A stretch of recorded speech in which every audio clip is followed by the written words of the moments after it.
Hello world, my name is Thomas. I live in Switzerland.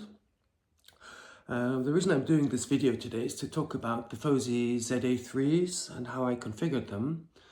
Also in relationship to my loudspeaker system, which is from Stereolith.com. Stereolith.com is a Swiss company that won the Inventor Prize in Geneva more or less 40 years ago, maybe a bit less.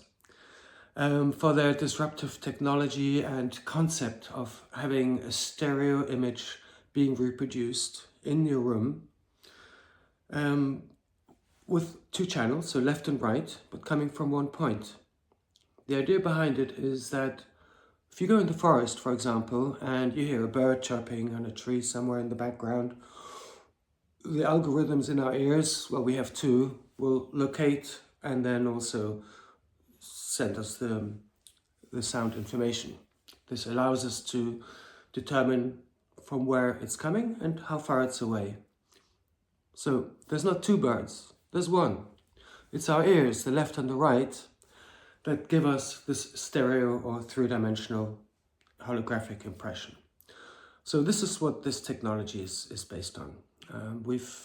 We have clients like Phil Collins or a lot of musical artists who are playing instruments themselves, who want to hear what it sounds like when they're playing on the stage. Another client that we have or had was Quincy Jones and many other people. So unfortunately it's not distributed in the main commerce of hi-fi audiophile resellers because they are more interested in their margins. Nice thing about the Stereolith is that it's in relationship to a good pair of speakers between $5,000 and $10,000.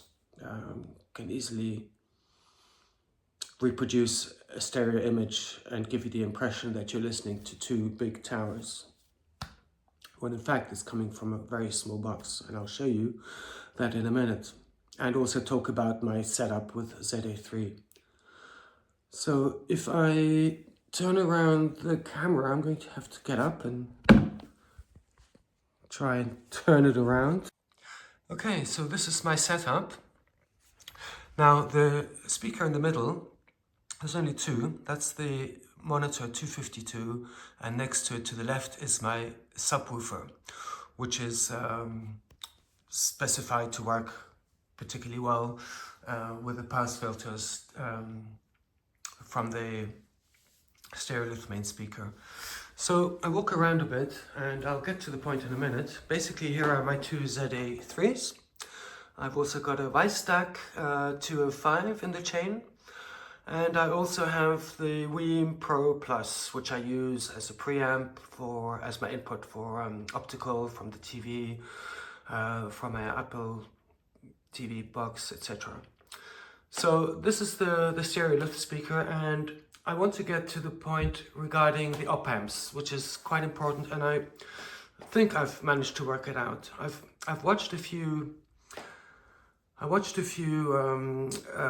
posts from FOSI regarding the ZA3 and working with OPamps.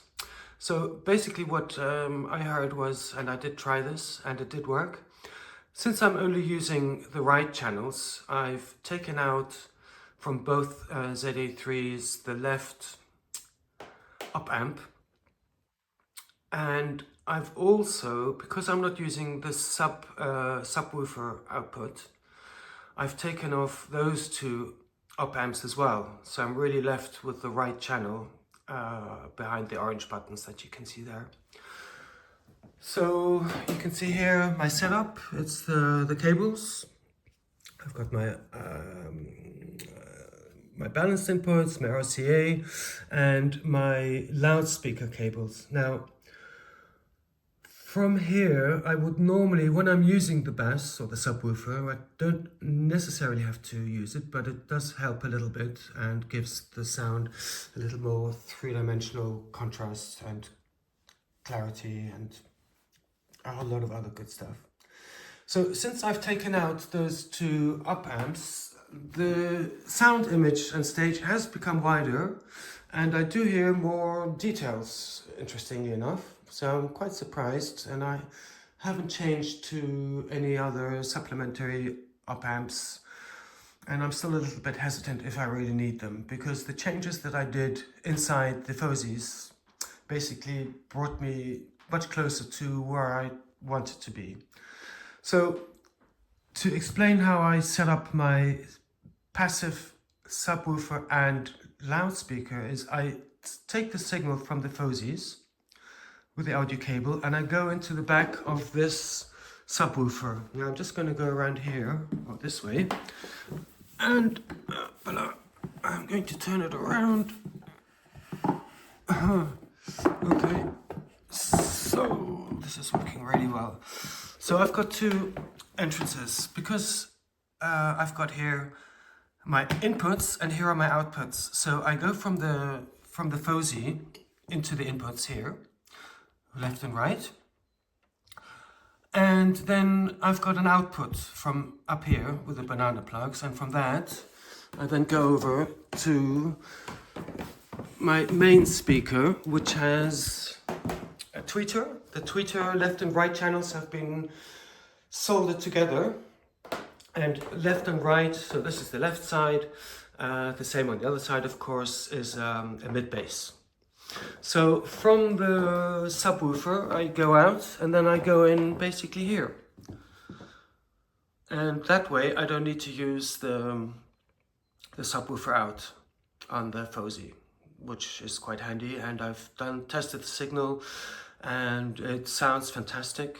It sounds even more airy, even more detail and wider soundstage. Now if you have a passive subwoofer, you can do this as well. Instead of using an in and an out, I can also, and I'll turn off my amps for this. Okay. I can basically use these banana plugs where I can then add on here, oops, on there, poof, on here. I can add another plug, like theoretically I could do it like this, just so you get an idea what this would look like.